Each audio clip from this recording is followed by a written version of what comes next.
How do the JDM sports cars compare to the benchmarks of the M3 and Carrera? Here's the contest to see which car can offer driving pleasure to go along with speed.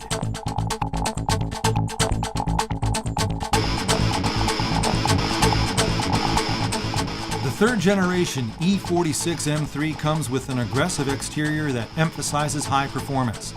While other manufacturers are shifting to V-type engines, this newly developed inline six-cylinder power plant produces 343 ponies. This unit is combined with an electronically controlled throttle, which can be adjusted by a push of a button to provide comfort for daily driving, and a sport driving mode that offers the driver the sensitive throttle response needed on the racetrack.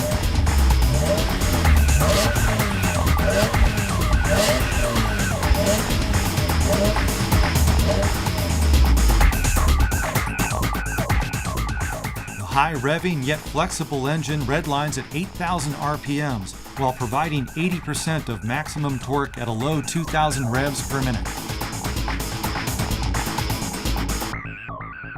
The newly designed sports seats have adjustable side supports, which can be adjusted from a normal relaxing position to a bucket seat-like position for sports driving. The backrest and side supports are inflatable. The ideas and technology to bring sport driving and comfort in a single package are simply amazing.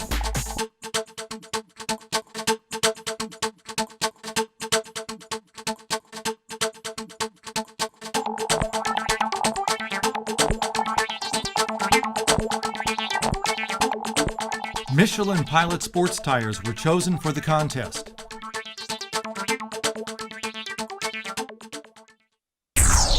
Now let's see how fast this car is in its first battle.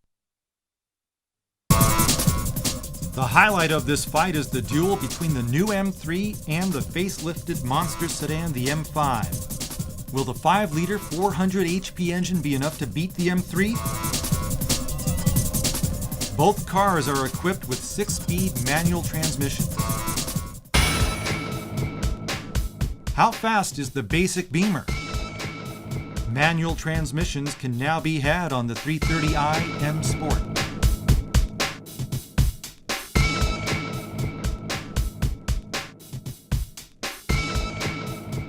The domestic GT Sports King, the Aristo, will challenge the M5 with a turbocharged engine and a 4-speed automatic transmission. Up against the M3 is the all-wheel drive Legacy B4 RSK with 280 horsepower and a 5-speed tranny. And rivaling the BMW 330i is the Accord Euro R. With the BMWs and the JDMs lined up against each other on the grid, here's the driver for the new M3. This is the debut contest for the new M3. This car is very fast. But I'm a bit disappointed about the wet surface conditions we have today. It might be quicker to have the DSC switched on. I'll try it with and without during the bout, and hope to bring out the car's real potential. All right, let's start the 3-lap battle. The winner moves on to the next clash.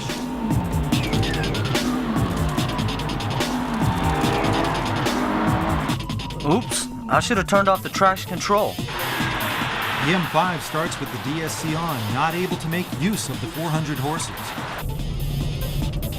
Man, I lost speed at the start. Everyone's fast. I'm going to do 2 laps with the DSC on.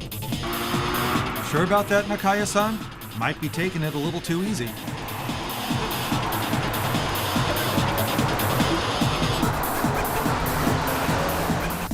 This car is heavy. It's probably in the neighborhood of 1,800 keys, but it maneuvers rather well. Hey! Wow, look at Aristo. What the heck's he doing? Even with the rain, Nakaya-san's M3 lengthens the lead. And wow, look at Gan-san attack Hattori's 330.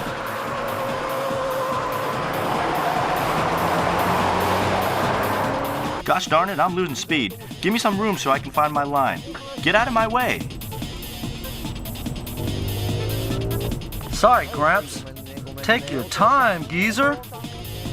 Oh, the M5 is here. What took you so long? Well, he did mess up at the start. Not that much difference in the corner. Dang, this car is heavy. I'm getting some understeering here.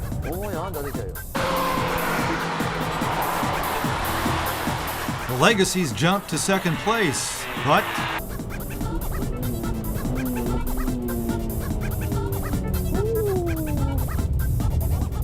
This car turns much faster, but on the straights, I had the DSC on the first lap. I'm going to ditch it now. and let's see the difference.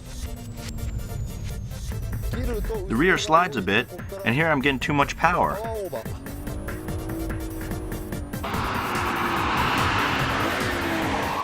Will Takeo's high-powered four-wheel drive Legacy break loose?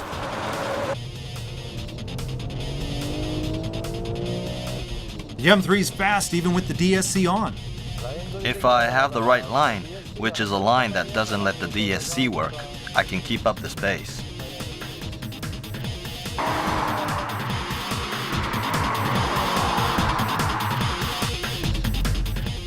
It's heavy. This front end is cumbersome. I can't get it to turn into the corners. Gansan in there with an automatic, doing quite well with it. Whoa! What happened there? The VSC works where it shouldn't. The Euro R did well in the infield, but on the straight, the Legacy humming along fast. The M3 is fast too. The M3's fast, but that's some understeering on the final corner. Let's turn off the DSC. This is how the car looks in action.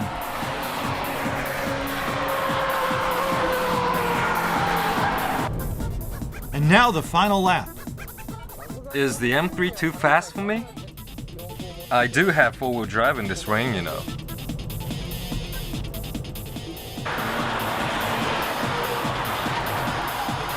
Although the traction control is off, the Aristo's VSC can't be cut off.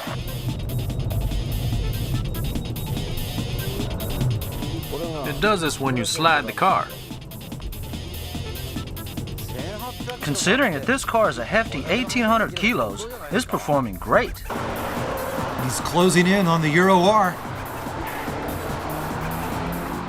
Corner exit Drift King style by the Drift King himself. That was great, but this thing's fat.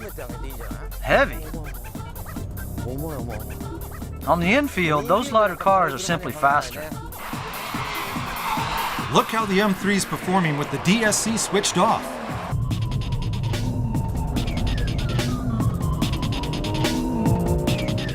How can a car like this perform so well? Ew, the M5 is drifting back there. There we go, I got away.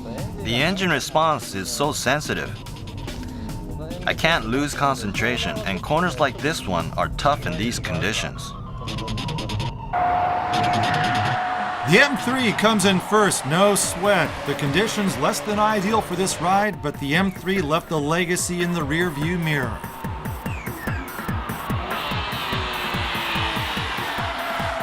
So who came in first? The M3, this car's fast.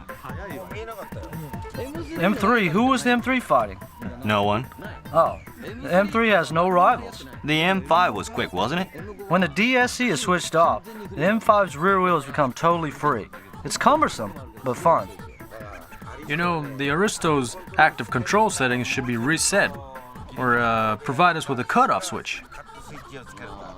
Yeah, it's getting better, but they really should do that. Other than that, the Aristo's a nice ride. And who was second? The Legacy. Legacy? Yeah, the Legacy. The Legacy flies, doesn't it? It's fast, but Especially in these conditions. four-wheel drives are good. How does it compare with the other vehicles? The car was fast on the straights, but not as fast as the M3. The four-wheel drive was a big advantage in the wet conditions. Did UOR get beat up? No, it's quite fast in the corners. but on the straight, it couldn't keep up with the B4. What was good about the corners?